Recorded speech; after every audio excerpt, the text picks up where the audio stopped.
Eccoci qui, buongiorno a tutti, ben ritrovati in questo mercoledì 5 giugno 2024, tra l'altro data un pochino particolare, no, per il Milan, per quello che è accaduto lo scorso anno. Fatto sta che siamo qui di nuovo per un editoriale di Enrico Boiani. Mi dispiace, non è l'editoriale del direttore, però come fatto in precedenza proviamo a parlare un pochino dell'attualità rossonera, cercando di sviscerare qualche punto qua e là. Li state già leggendo qui a fianco a me: la scelta dell'allenatore, il mercato, sia per quanto riguarda l'attaccante, ma non solo. Prima di iniziare, come sempre, io vi chiedo di mettere mi piace, di iscrivervi a questo canale, di attivare la campanella per tutte le notifiche e di lasciare un commento qua sotto. Mi raccomando, voglio sentire la vostra, leggerò i vostri commenti.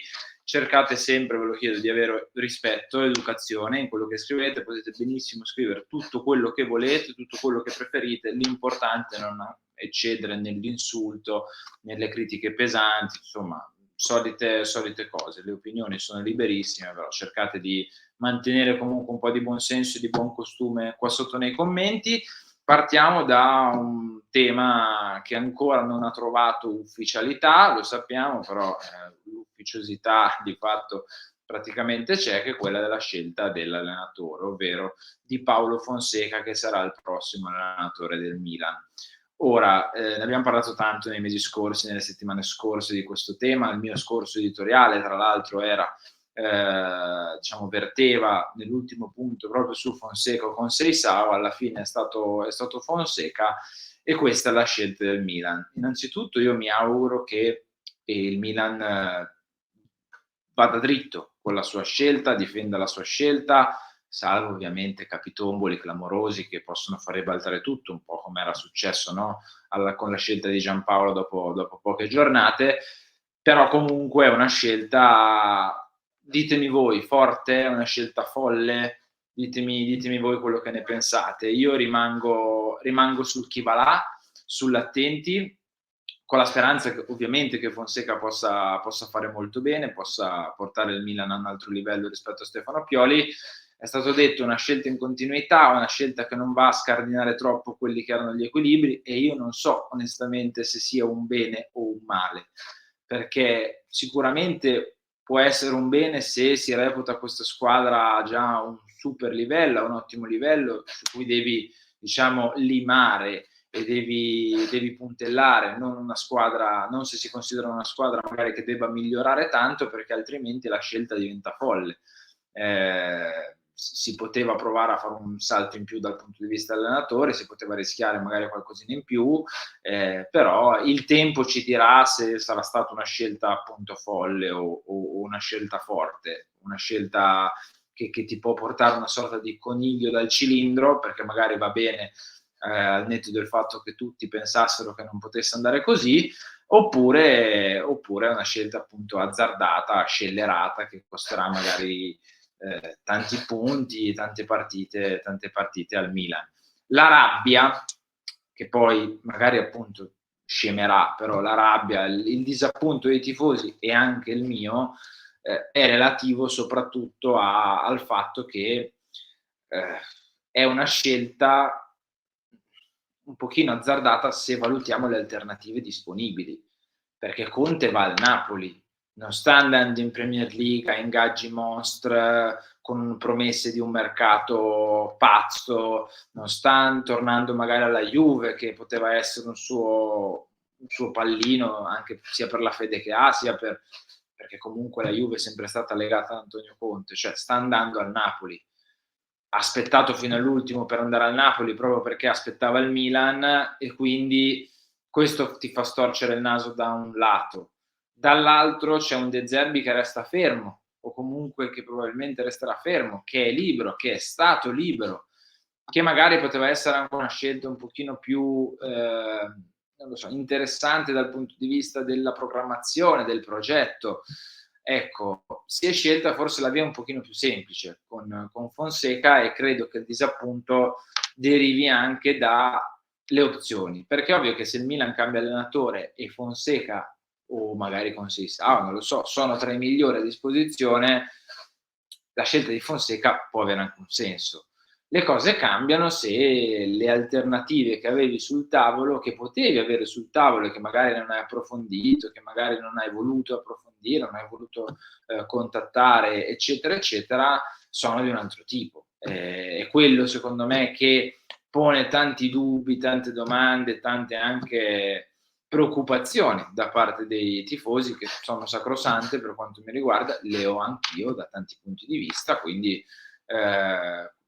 questo è per quanto riguarda l'allenatore. Settimana prossima, tra l'altro, non so se proprio esattamente tra una settimana, ma quasi, dovrebbe arrivare questa fantomatica ufficialità per quanto riguarda l'allenatore. Speriamo che vengano raccontate un pochino di cose, speriamo che insomma si parli un po' più chiaro, anche perché c'è questa nube di punti di domanda, di dubbi, di misterioso, di nascosto, che non sta troppo convincendo secondo me i tifosi del Milan. Poi mi direte voi la vostra, magari siete super contenti di Fonseca, non vi interessa che non ci siano state ancora comunicazioni a riguardo, e lo capisco benissimo, lo capisco molto bene, e ci può anche stare, devo dire, un po' di curiosità, un po' di idee su quella che è la prossima stagione, insomma, ognuno la vive come vuole.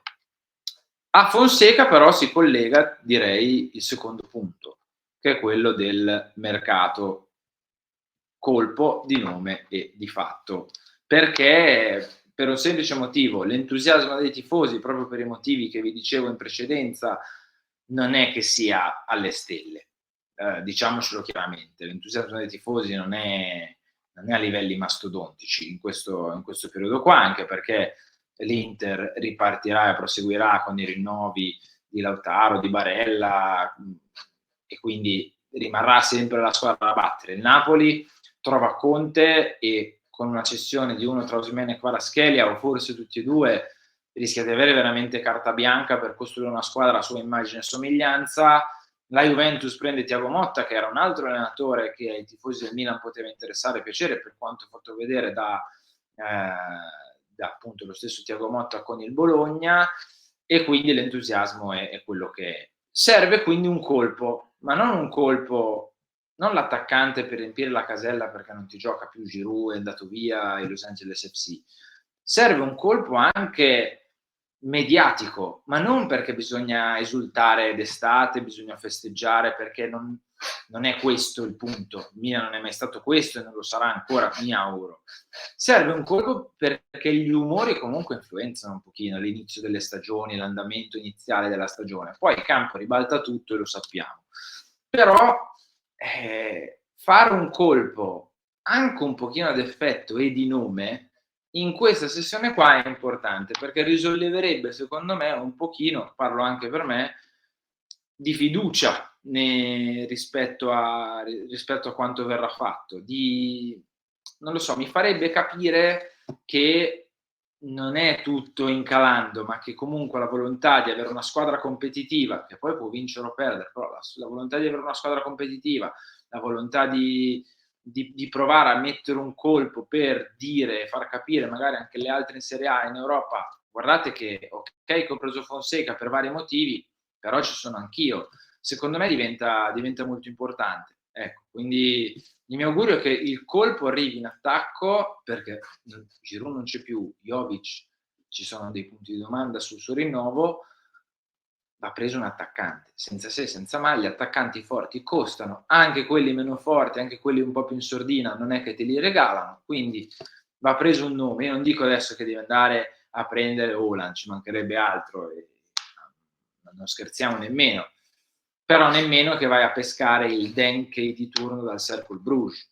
Ecco, una sorta di via di mezzo, che potrebbe essere Zirkzee, poteva essere Sesko se non avesse avuto costi infinitamente esagerati, potrebbe essere magari un pochino al ribasso, però io penso che ai tifosi del Milan potrebbe andare bene anche Jonathan David, Dovbyk potrebbe essere un altro nome interessante, Jimenez ha quel alone di mistero, no, della possibilità che possa far bene. Insomma, sono tutti nomi che secondo me il Milan deve in qualche modo provare a prendere, soprattutto da Zirkzee.